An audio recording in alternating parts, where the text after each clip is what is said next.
Bienvenue mesdames et messieurs, amis chers internautes, toujours dans votre émission 15 minutes sans limite. Cette fois-ci, ñu daal di am benn gan gu màgg ci musique sénégalaise. Je peux même dire une légende de la musique sénégalaise, une grande star. Chaque fois ñu koy gis ci scène musicale yi, chaque fois ñu koy dégg ay woyam, vraiment il est exceptionnel, du nom de Mame Goor Diazaka. Mbokk yeeg xaritu internet yi, ne bougez pas, Mame Goor moo doon suñu gan tey. Mame Goor maa ngi lay nuyu. maa ngi leen di fay di nuyu waa sans limite yëpp. ñi koy xool ñëpp muy mën naa ni les internautes yi nga xam ne ñu ngi dugg ci site bi yëpp maa ngi leen di nuyu di leen bëggee di leen ziar si weeru koor. Alors ñi ngi leen di ziar bu baax a baax on va pas tarder parce que on a dit que émission bi pour yéen la donc dañuy dem attaquer directement daal di poser suñu question ki nga xam ne moo di suñu star ki nga xam ne mooy l'invité de 15 minutes sans limite muy Mame Goor Diazaka. Alors Mame Goor fi mu bëgg a démarrer ak yow avant ñuy gën a xuus dañu gisoon Mame Goor au début ak groupe Bamba Ji Fall ñu jékki-jékki gis mu changé lu waral loolu exactement. waaw mais li ko waral moom mooy ñëpp xam nañ ko xam nga Bamba Ji Fall benn groupe la woon boo xam ni man maa nekkoon manager bi mais en même temps bu doon way ci biir refrain yu bëri man maa ko doon def mais après benn moment xam nga boo xoolee groupe yi fi jaar yëpp muy Bamba Ji Fall puis Phrase Positive Black Soul groupe su amul leader rek pour mu tas dafay yomb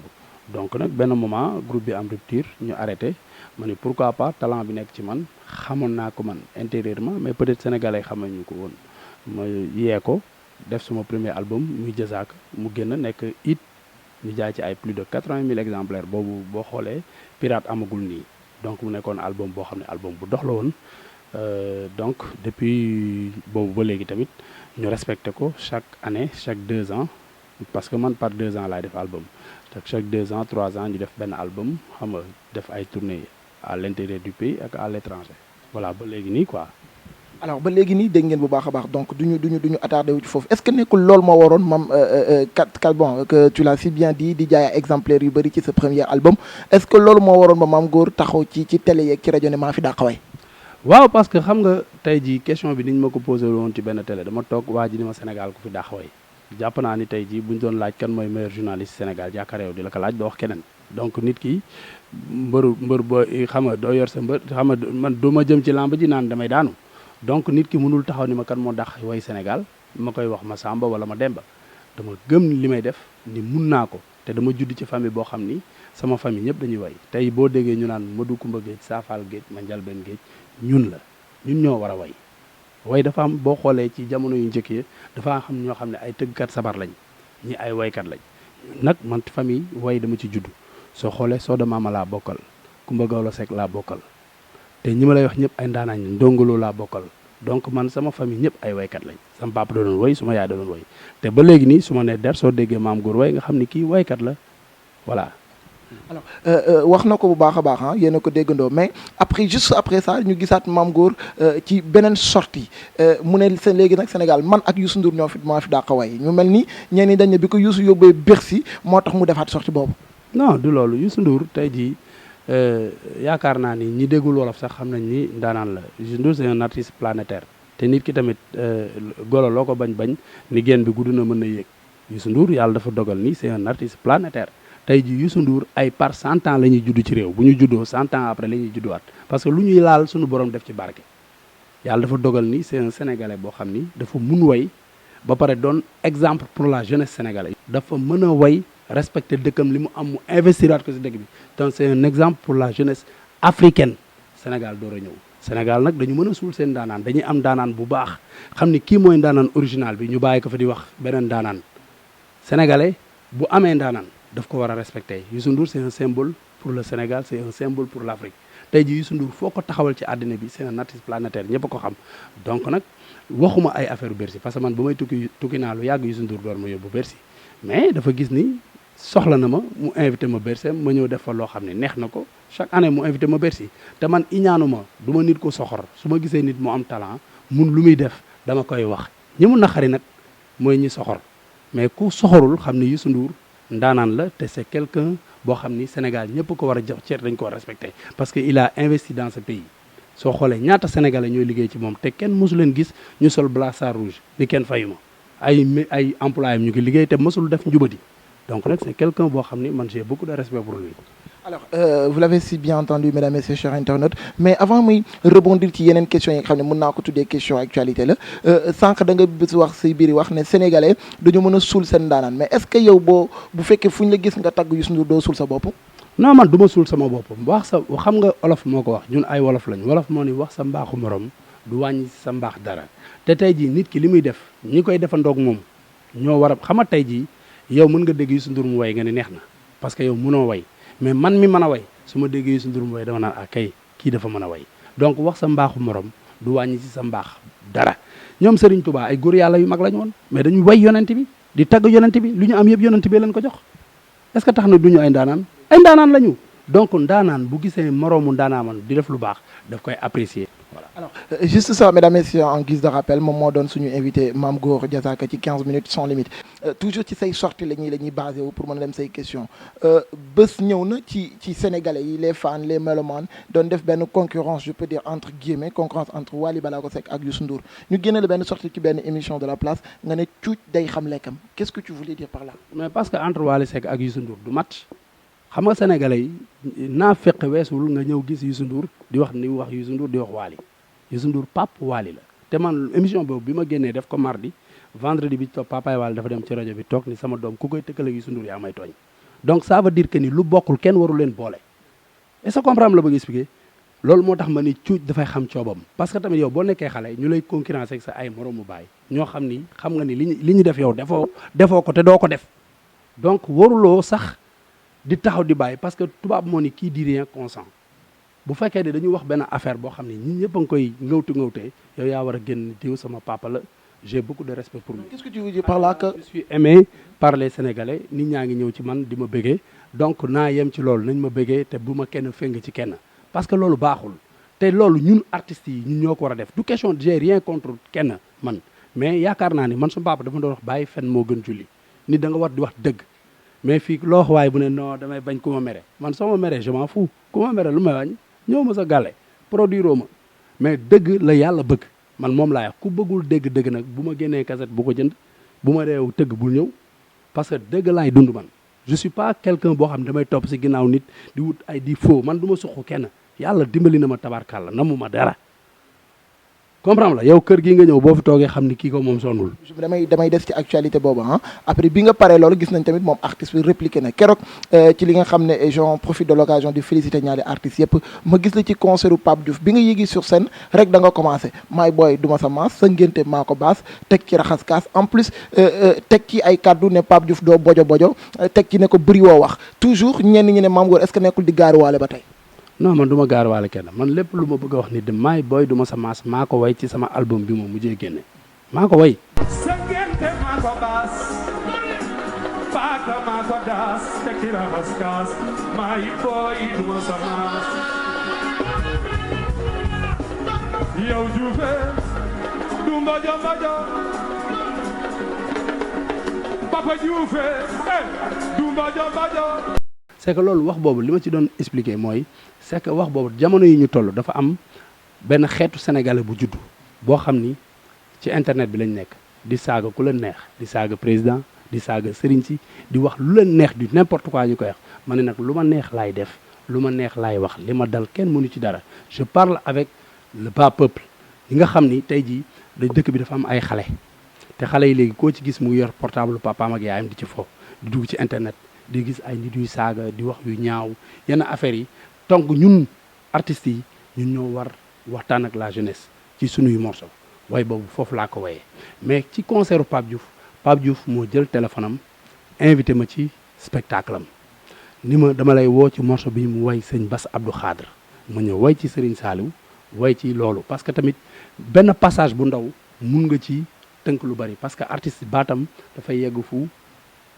fu jëmam yeggul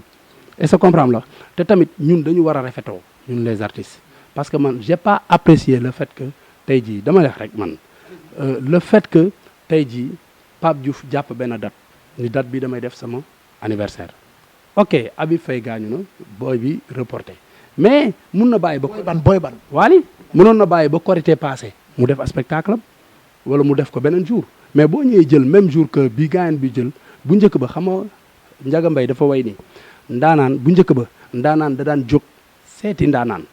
am géram gu baax ni ko kaa ñu dem seeti sama géer sa géer jël teral la mais bu ñu demee ba musique bi doon ay xëccoo yoo xam ni xëccoo yu leer naññ la am ay defante yoo xam ne rafetul donc ñu les artistes tey jii ñun ñoo war a mën a jóg def les bons offices waxtaan ci parce que tey jii grand yi legewuñ ñu loo xam ni baaxul tey jii dafa am Youssou Ndour Omar Pène Baba Maal Ismaïla Lo Thione Seck grand yi dañ fi jaar même bu ñu daan concurrence seen biir rafetoon na man am na yoo xam ni man j'ai pas apprécié ce geste là man nag Pape Diouf moo ma invité ma dem ci manifestation def li may def keneen ku gis ni yow laay waxal yow laay waxal. alors juste après page publicitaire boobu ñëw nañ mesdames messieurs chers internautes avant muy ñëw ci question dama bëgg laaj ba xam Mame Goor ci fortune am na milliard. milliard moom aw ma ko moom. amoo milliard. milliard aw ma ko mais maa ngi sant yàlla moom tabarka. alors ci foofu laay rebondir directement en tant que Mame Goor ñu yàgg la gis ci yow depuis des années mu osé taxaw ne amagul milliard mais léegi ñun jeunesse bi dañuy roy te bu ñuy roy dañuy bàyyi xel te bu ñuy bàyyi xel mën nañu jëfee ñi ñenn ñi di jëfee entre guillemets est-ce que nekk ci musique ci benn bas âge jékki-jékki ñu gis nga yor fortune bu bëree bëri est-ce que mën nañu jàpp ni ci musique rek la koy nit di mën a amee. mais est-ce que fortune boobu am na au vrai sens du mot xam nga tey jii nit ki mën na ñëw di wane personnalité boo xam ni nekkul ci moom parce que nit mën na ñëw di wane ni am naa milliard fekk amul milliard day soob mais système boobu dañ ko war a bannir dañ ko war a xeex xam nga lu tax ñu war ko xeex parce que tey jii boo xoolee ñun tey muy les chanteurs les footballeurs les célébrités yi nga xam ne ñoom la yàlla teg ci réew mi ci système yëpp xale yi dafa am ñu ciy roy boo demee ba nekk nit koo xam ne nit ñi dañ lay roy sa accoutrement sa waxin sa jëfin sa doxin sa lépp dafa war a jaar yoon xam nga lu tax même bu jaaru yoon yow yaa koy jéem a jaarale yoon mais boo ñëwee di wan nit ñi personnalité boo xam ne amul tey jii ñun am nañ ay aînés ay musiciens yu mag dañ nekk fii ci réew mi def fi lu ne Youssou Ndour rek da ngay dégg ñu naan milliard la am te milliard bi matériel lañ ko mën a wax mais gisoo ko en liquide est-ce que comprendre la tey jii boo ñëwee commencé def benn carrière en même pas 5 ans nga taxaw ni am naa milliard di dawal yenn oto yi wala def yenn affaires yi di génne yenn moon yi naan moom naa fii damay def fii loolu naxaate la man pour man sama gis-gis te xale yi tey jii boo xoolee tey jii musique bi tey jii bu ceet amee ci benn koñ ceet sax nga gis bu njëkk ba pour nga gis orchestre c'est tout à fait un problème bu orchestre dana am 31 décembre moo daan jot nga dem baali Omar Pène wala nga dem baali Youssou Ndour mais léegi nii ceet sax bu amee ci kon gars yi def orchestre parce que booy bu xaw a mën a yuuxu sa koñ sax ñun la mën nga way nga dem defi orchestre parce que yaakaar nga ni boo defee musique ci espace bu gàtt war nga mën a am milliard te c'est pas vrai amul tey jii grand yi ñu fi jiitu ay ñoom Omar Pène Youssou Ndour ñoom ñëpp a ngi fii am nañ ay kër nag yor seen njaboot am nañ lu ñu suturoo mais comme yenn richesse yi amuñu ko musique sénégalaise fayul loolu kon képp koo xam ne dafay wane ni am naa milliard ci musique en espace boo xam ne rek gàtt waxoo dëgg da ngay nax sénégalais yi te xale yi waruñu roy ci ñoom parce que duñu ay exemple yu bien pour man parce que musique ay norme la est-ce que comprendre la bëgg expliquer tey jii Sénégal tollu ni sax Nigéria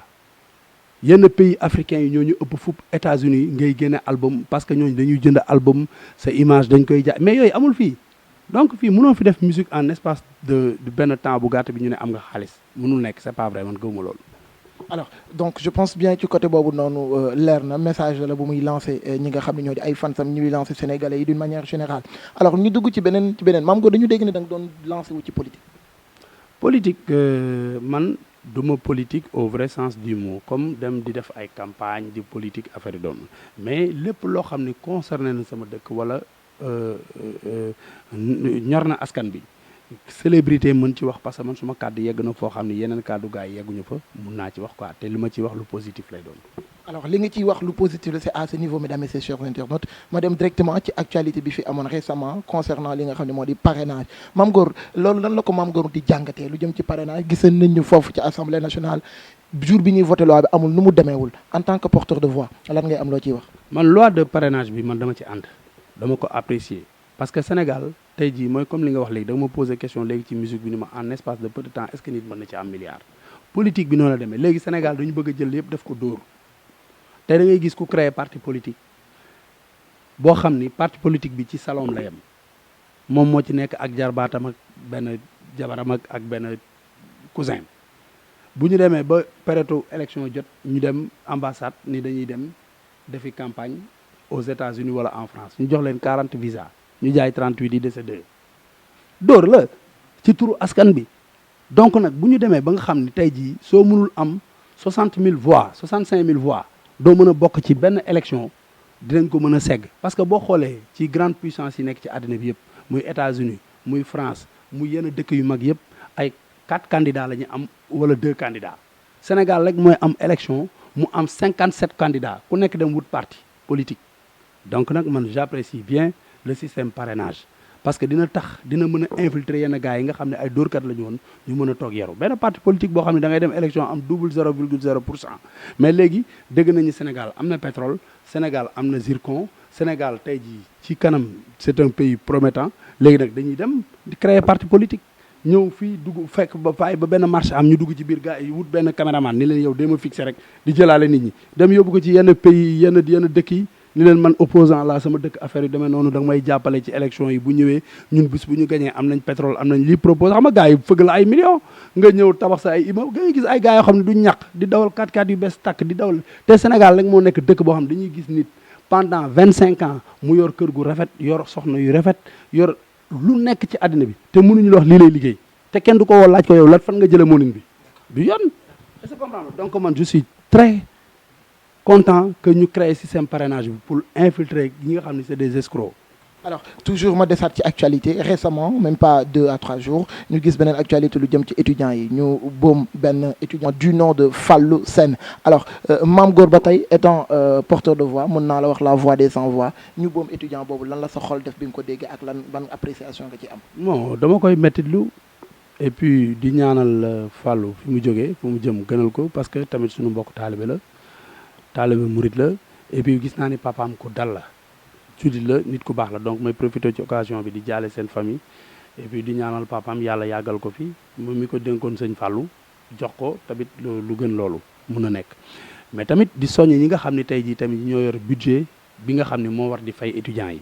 parce que man dama jàpp ni yow soo yoree budget bi war a fay étudiants yi waruloo xaar ba date bi passé booy boo xam ne 18 000 francs lay fayeeku war ci mun di ndekki di ci régler ay problème am nga bàyyi ba date bi passé ba 10 jours mais fan lay lekkee day mer donc mun naa ni sax mun na bañ ne nekk système gouvernemental mais dafa am ñoo xam ne tamit même dañuy nekk ci biir gouvernement mais dañuy saboter dañ leen di jox benn affaire boo xam ne war nañ ko mun a déposer fay ci booy yëpp mais ñu koy jël di ko tarrel pour mu indi coow pour déstabiliser dëkk bi donc yooyu yëpp yu ñu war di mun xoolaat la donc je profite de l'occasion pour lancer benn message premier ministre ak le président Macky Sall ñi nga xam ne ñoom la ñuy jox budget yi nga xam ne moo war di fay étudiants yi ñu leen di contrôler comme meew ci biir taal ñu leen di xool bu baax parce que am na gars yoo xam ne man dama jàpp ne ay saboteur lañu étudiants yi waruñu xaar ba ñuy mer bay gën a ci tali di manifester beneen affaire bi tamit mooy recteur bi benn moment tamit xaw naa ko blâmer tuuti parce que même bu la booy diggée ni dañuy xëy ñëw sa restaurant lekk par force am na noo mën a négocier wala nga tëj sa restaurant wala nga xam noo def boo toggulee wala nga tëj comprendre la benn jour bi ngay perte du la wàññi dara mais boo jëlee ay homme de tenue dugal lañ ci école xam nga boo xoolee ñun depuis ñu nekk xale ci lycée yëpp boo gisee jeune wala étudiant bu gisee policier homme de tenue rek da koy révolter da koy kii quoi parce que dañ naan fii du place su policier donc nag li nga xam ne conditions yi créé loolu la ñu war a mën a fexe ba nga xam ne conditions yi du am bu fay jotee ñu fay leen normalement et se comprendre tamit ñi nga xam ne ñoo yor budget bi ñu leen di contrôler bu baax pour tamit bu jotee ñu fay parce que dafa am ñoo xam ni dañuy nekk sax ci biir gouvernement mais chaque jour dañuy xool li nga xam ne ñoo gën a sensible ñu koy xaw a retardé di def ay affaire pour xam a déstabiliser ki nga xam ci fi ne mais franchement donc man maa ngi ñaaxaat le premier ministre ak le président de la république pour tamit ñu gën a bàyyi loolu xel ba li nga xam ne moo dal ci Fallou Sène bañ a amati. alors cher internaute toujours dañuy des ci li nga xam ne moo di actualité mais actualité boobu dama koy démarrer rek inna lillahi wa inna ilayhi raji'un daal di jaale ñaar ci Habib Faye di légende un grand bassiste waaye tamit Papis bu Gelongal alors Mame Gor dama lay bàyyi nga jaale ñaar ñooñu mais dañuy boo jaalee pare ñu des ci Papis lu mel ne autoroute à péage manque sécurité bi ni mel.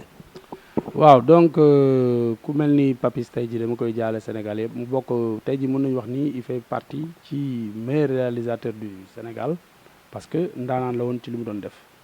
ba pare en même temps même ci Afrique sax boo xoolee champ africain bi commencé woon na ci dugg donc c'est quelqu'un boo xam ni il est jeune ambitieux nekkoon di liggéeyal Sénégal di liggéeyal Afrique lu mag a mag a mag tey jii mu périr nii ci benn ngoon mu dem def accident pare même oto bi mu defee accident sax pour ñu jëlee ko foofu Eiffage dafa fayeeku 51 000 xuma 56 000 sa famille pour ñu jëlee fa oto bi donc ça veut dire que ni man loolu maa ci njëkk a def sortie bi mu amee parce que Papis suma xarit loon benn man autoroute à péage bi fa laay jaar tous les jours parce que sama yaay mu ngi Rufisque toute ma famille est à Rufisque donc dama fay jaar guddi gi amul benn sécurité mënuloo jël benn autoroute à péage boo xam ne dañ ko jël jox ko benn société étrangère boo xam ne daf ko war a exploiter pour 30 ans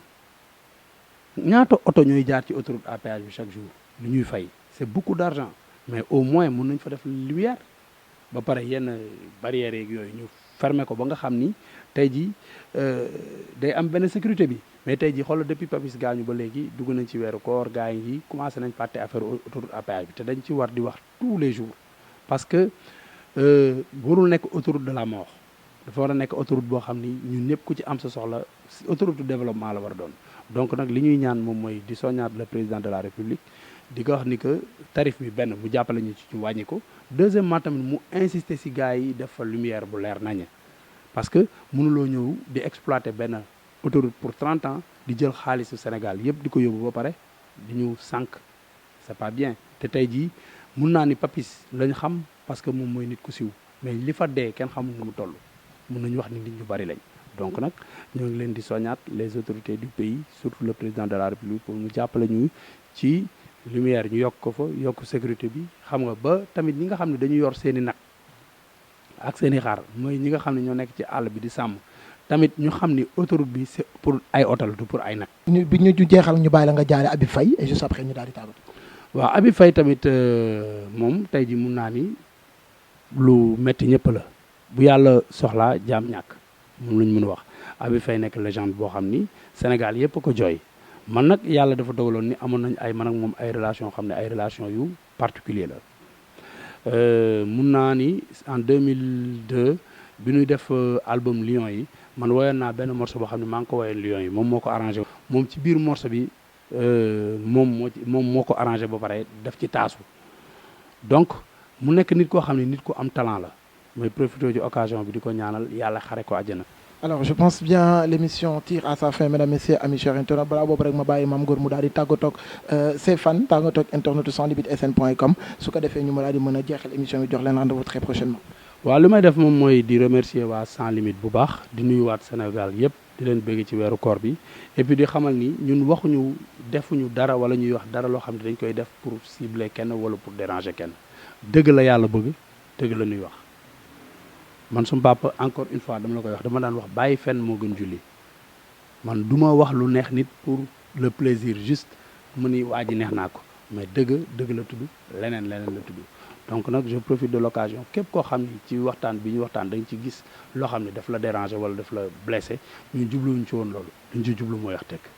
est-ce que comprendre la ñi nga xam ne dañ ci gis mbégte maa ngi leen di jox loxo di leen bëggee xam nga di leen jox rendez-vous une autre fois ñu daje parce que tamit